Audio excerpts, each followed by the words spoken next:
Donc, l'invitation de cette rencontre aujourd'hui, ça va être d'observer, d'explorer quelle signification tu donnes aux événements actuels.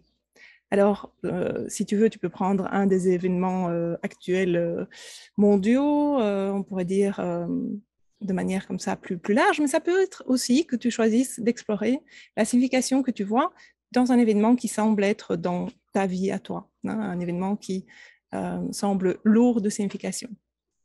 Et donc, on va te proposer d'observer la signification que tu vois dans l'événement et, si tu veux, d'utiliser ce regard de manière inversée pour pointer vers ce que ça dit de toi. En fait, qu'est-ce que ça te dit de ton concept de toi-même, le fait que tu vois cette signification dans les événements, hein. Alors, certains pourraient dire, vu les événements actuels, hein, mais comment est-ce que c'est possible de voir une autre signification ou pas de signification, par exemple, dans une guerre, hein? La guerre, c'est le conflit, la violence, la destruction. Et donc, comment est-ce que c'est possible de ne pas voir ça, hein? Et mais comment c'est possible? C'est parce que la paix, elle est dans l'œil de ceux qui regardent. Et donc, si tu es paix, tu ne verras que confirmation de cette paix.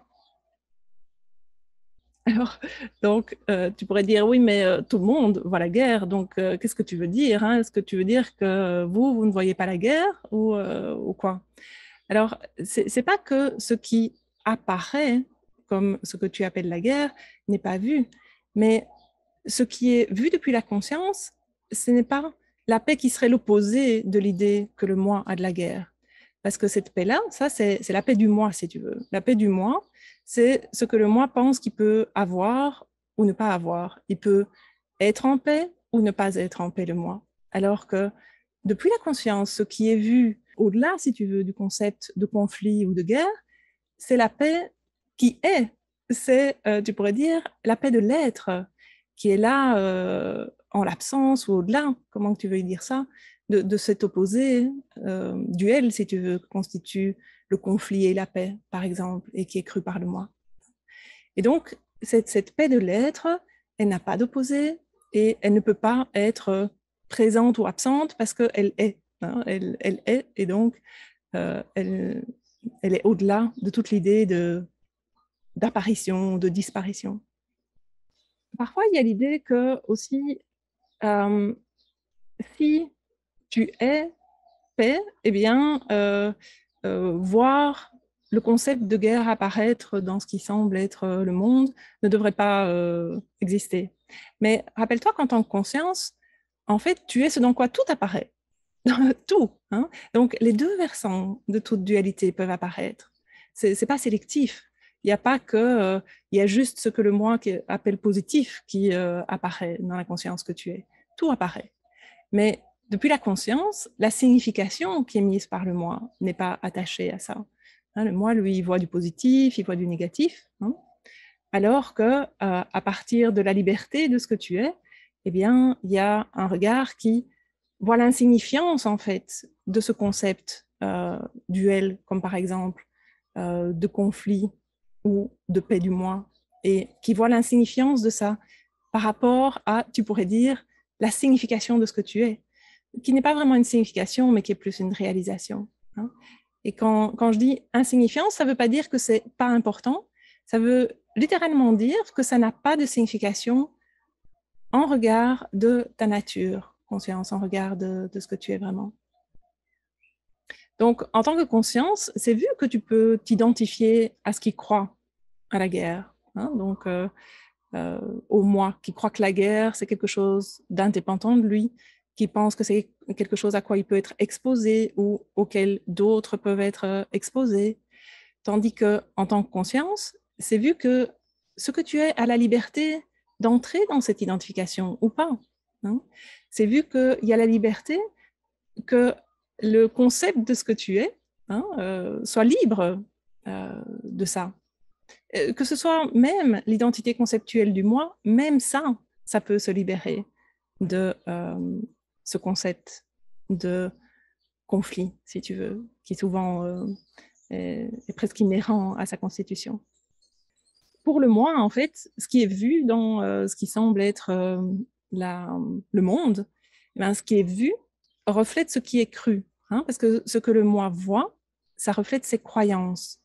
Le monde, c'est vraiment un reflet, et uniquement un reflet. Hein. Mais depuis la conscience, ce qui n'est pas cru peut toujours être vu. Il peut toujours apparaître dans le reflet que le monde constitue. Comme j'ai dit, parce que la conscience, elle est inclusive. Hein. Mais cette signification de conflit que le moi mettrait par exemple sur la guerre, depuis la conscience, ça n'a pas cette signification. Tu pourrais presque dire que une idée, le concept de guerre peut se traduire dans la conscience par une opportunité de voir plus clairement ce que tu es plutôt que ce que tu n'es pas. Hein. Donc, en fait, ça pointe vers ce que tu n'es pas, le concept de guerre. Et ça peut être vu que tu n'es pas ce qui choisit de croire là-dedans. Tu n'es pas ce qui choisit de croire que tu es la chose qui peut être victime de quoi que ce soit. Hein.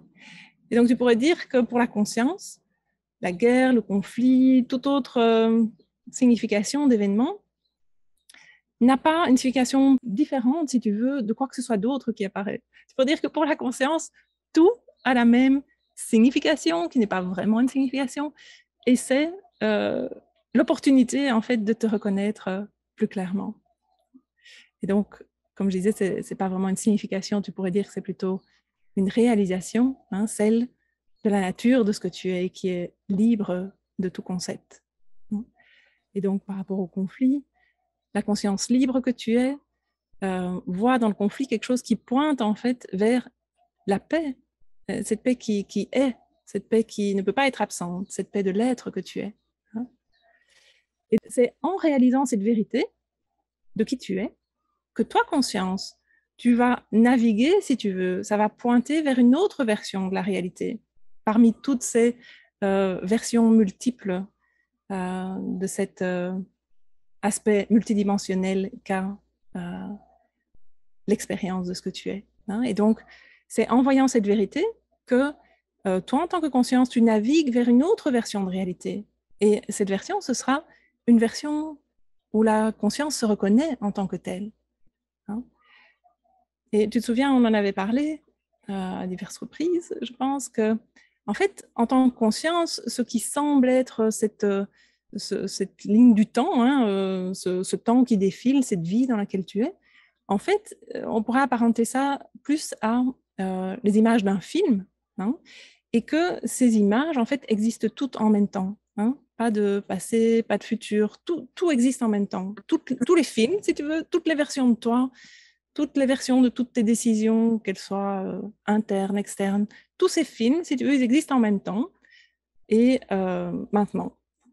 Et donc, ce qui te donne l'impression de naviguer dans ce qui semble être le temps, c'est le fait que tu transitionnes d'image en image, si tu veux. Et qu'est-ce qui te fait transitionner? Eh bien, justement, ce sont tes croyances. C'est-à-dire que tes croyances agissent un peu comme un sélecteur de la suite du film. Hein. Et donc, tes croyances et ton interprétation sont ce qui va orienter ce film qui existe déjà dans l'instant, qui ne se déploie pas dans le temps, mais avec lequel tu peux avoir l'illusion mentale de le traverser vers ce qui semble être le futur. Donc, si tu as des croyances et des significations de type que tu es dans un film de conflit, tu es dans un film de catastrophe, et que ça veut dire pour toi certaines choses, que ça veut dire que des choses terribles se passent, eh bien, la suite du film, si tu veux, ça oriente la suite du film vers ce qui est cru. Hein. À chaque image, tu pourrais dire tes croyances orientent vers l'image suivante. Donc, la bonne nouvelle, c'est que c'est pour ça que toi, conscience, tu es libre de tout concept, tu es libre, en fait, de faire l'expérience, toute expérience de ce qui est là. Hein. Donc, si ce symbole de guerre qui est là dans l'image du moment pointe pour toi en tant que conscience le fait que ça n'est pas cru, le fait que c'est vu clairement que tu es libre, ce que tu es libre de ça, mais l'image suivante, si tu veux, sera celle d'un film qui reflète la conscience qui se voit elle-même davantage à chaque image. Hein.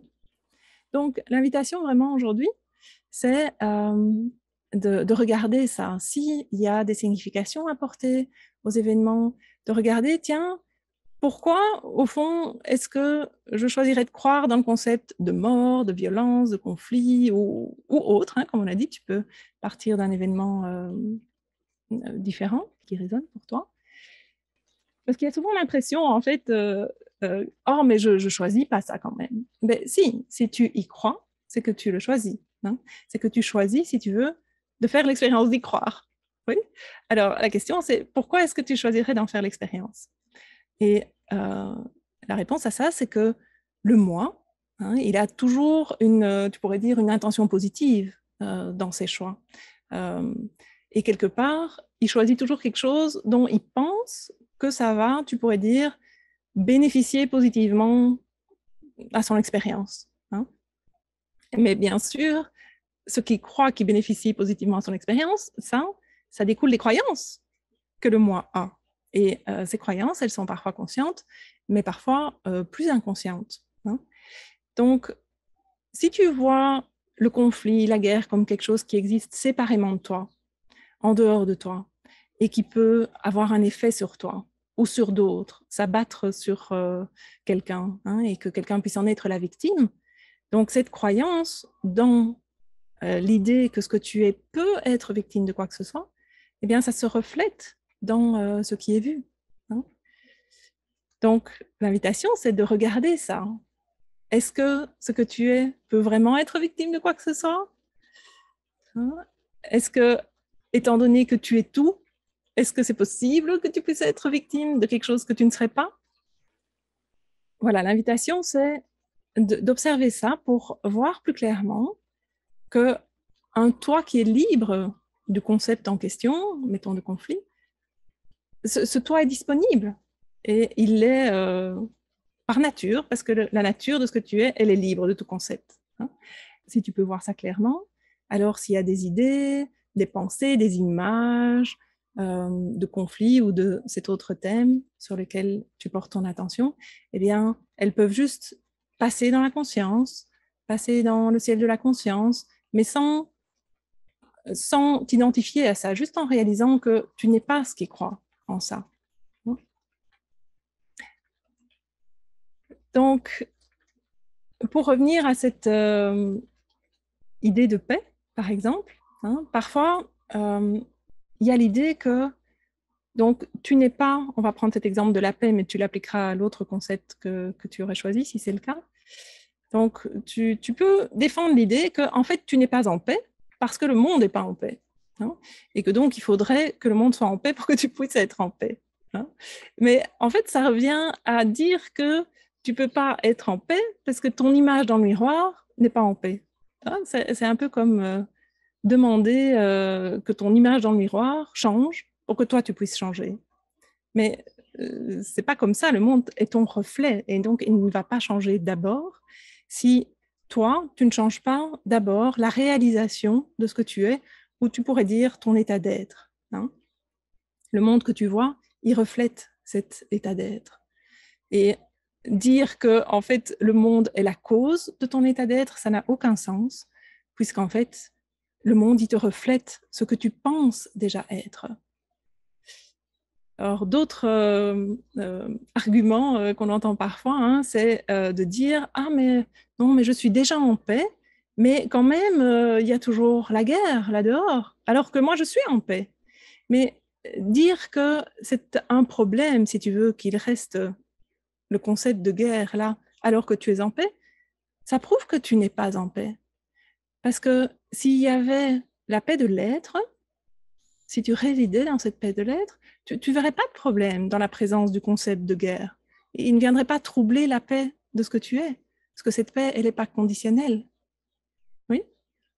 Donc, la preuve que tu habites cette paix, c'est en fait que le monde n'a pas besoin de changer pour que tu sois en paix, pour que tu restes en paix.